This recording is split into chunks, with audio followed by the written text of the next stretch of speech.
In this session, we are looking at the cost code option under default settings 2 while we're busy with company details.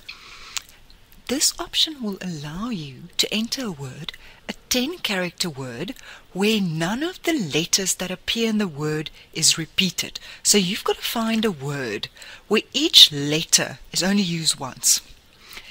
This is going to display your cost price of your item on your stock label. Why would you use this option? In other words, you can have the cost price hidden on the price of an item. If you sell furniture and you've got salespeople on the floor and they're allowed to give discount, you can now have a little code that represents the cost price of that item. Each letter will represent a number. For instance, M will be 1, E will be 2, L will be 3, etc. Then when you get to your label, it will be in a little code for you. Let me show you.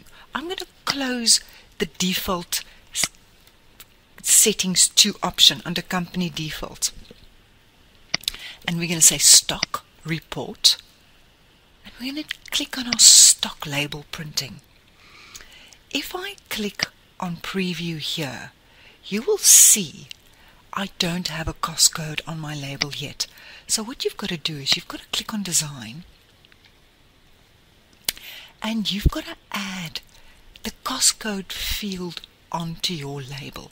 I'm going to just resize my data tree so that I've got all my information here, and I'm going to use the cost code field here, and I'm just going to click and drag this field onto my label.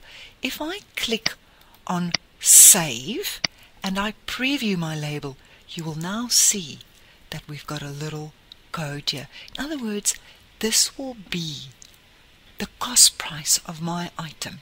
Now you will make your salespeople learn the code so that they can quickly do a little calculation and they know exactly what the cost price for your item is. And that concludes this little session on the cost codes.